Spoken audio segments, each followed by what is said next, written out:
शुभ सकाळ भाई भौणी प्रथम श्रेणी मातृभाषा कालांशरे तुम समस्त को स्वागत।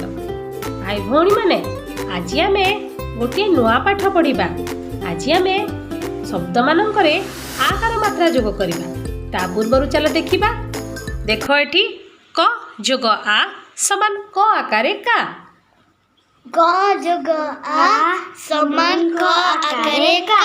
सेही परी ख जोग आ समान ख आकारे खा। ख जोग आ समान ख आकारे खा। पुणी चलो देखिबा। अच्छा कहिलो सेमती ग जोग आ समान कौन हबो। ग जोग आ समान ग आकारे गा। बहुत बढ़िया। ग जोग आ समान ग आकारे गा। तापरे देखो घ जोग आ समान घ आकारे खा। घ जोग आ समान घ आकारे घा। तेबे भाई भौणी माने एही परी आमे च जोग आ च आकारे चा एही परी आमे हा जाए लिखि पारिबा। ठीक अछि। एबे चलो मात्रा को जोड़ी अक्षर गुडी को पढ़िबा। ठीक अछि। चलो का खा गा घा चा छा जा झा टा ठा डा ढा ना ता था दा धा ना पा फा बा भा मा जा रा ला तालबे स आकारे सा मूर्धन्य स आकारे सा दन्ते स आकारे सा ह आकारे हा क्ष आकारे ख्या य आकारे या ल आकारे ला। चलो एबे चित्र सह शब्द गुडी को पढ़िबा। एबे एही चित्र को देखो कहिलो यार रंग किपरि कला। ए किए जानिछ किए कहिलो काऊ ना काऊर रंग कला। से हमको सकाळ निदरु उठाई दिए। तापरे देखिलो एईटा किए घास खाउची गाई घास खाए आ हमको कोन दिए कि क्षीर दिए। आ क्षीर पीले हमको कोन मिले शक्ति मिले नहीं। एटा हेउची गाई। तापरे चलो देखिबा। देखो ये बण रे रहे हमर जातीय पशु नहीं बाघ देखिछ बाघ ना से कोन खाए कहिलो मांस खाए ना अन्य पशु मानकर मांस को खाई थाए। तापरे देखो ये पानी रे रहे माछ पानी रु बाहर करी देले ये मरी जीवो हो कि नहीं। माछ तार गोड़ अछि से माने डेणा साहाय्य रे पहरी पारंती नहीं। एटा हेउछि परवर्ती चित्र को देखिबा। चलो देखिलो एबे एठी कोन अछि एटा गहम रु अटा तयारी हेछि। अच्छा कहिलो अटा रे हमें कोन तयारी करू रुटी आउ परोठा।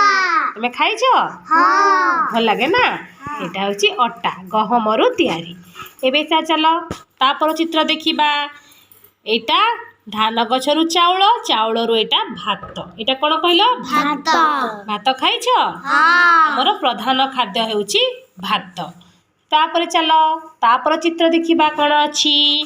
देखिलो एटा कोन आर गोड़ अछि एटा गोटे सरीसृप प्राणी साप हैला आर आदौ गोड़ नाही ना। चलो एबे आउ गोटे चित्र देखिबा।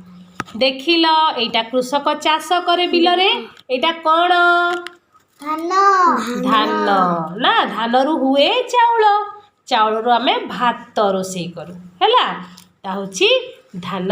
एबे ता पर चित्र को देखो वर्षा दिन रे हमें यार व्यवहार करिथाउ छता ना वर्षा ऋतु रु रक्षा पाइबा पई आमे माने छतार व्यवहार करिथाउ। एटा हेउछि छता। एबे तापर चित्र देखिबा। तापर चित्र रे हमर कोन अछि देखो एटा खरा दिनिया फल खाइबा को भारी सुआदिया लागे आउ एई गछर शाखा प्रशाखा नाही।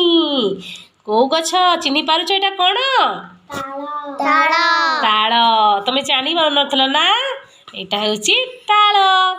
तापर चित्र देखिबा। चलो देखो ये होछति गोटे ठाकुर को ठाकुर ତାଙ୍କ ଉପରେ ଦେଖ ସାପ ଅଛି ନା ଇଏ ହେଉଛନ୍ତି ନାରାୟଣ କିଏଟା ନାରାୟଣ ବିଷ୍ଣୁ ନା ତାଙ୍କୁ ଆମେ ନାରାୟଣ ବି କହିଥାଉ।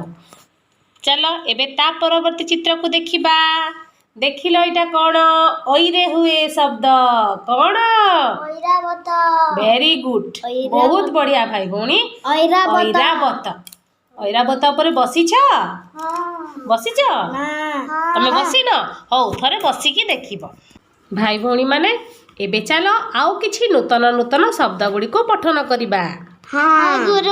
ହଉ ପାରା ଗାର ତାର ବାର ଝାଳ ପାନ ସାନ ପାଠ ଖରା ଅପା ଖପା ଖଟା ତାରା ବାପା କକା ଦାନ ମସଲା ତତଲା କାନନ ଯାତନା କଲରା କାକରା ଟାକରା ଡାମରା ଉପବାସ ଅବକାଶ ନାଗ ସାପ ସାତବାର।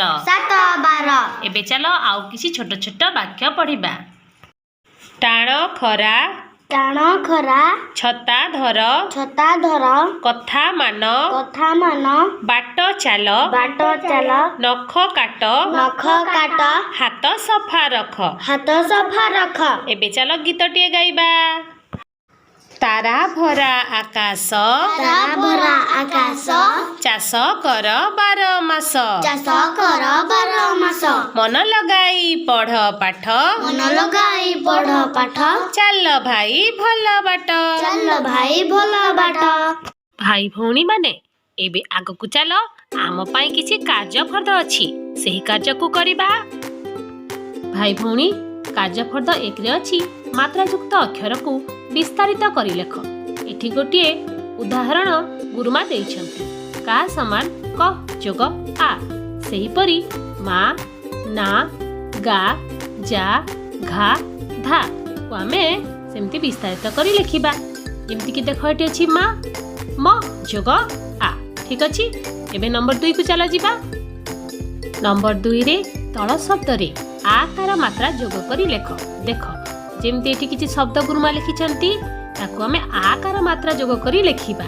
ଯେମିତି ଏଠି ଅଛି କଉ ଯେତେବେଳେ ଆମେ ତାକୁ ଆ କାର ମାତ୍ରା ଯୋଗ କରିବା କ'ଣ ହବ ଜାଣିପାରୁଛ କାଉ।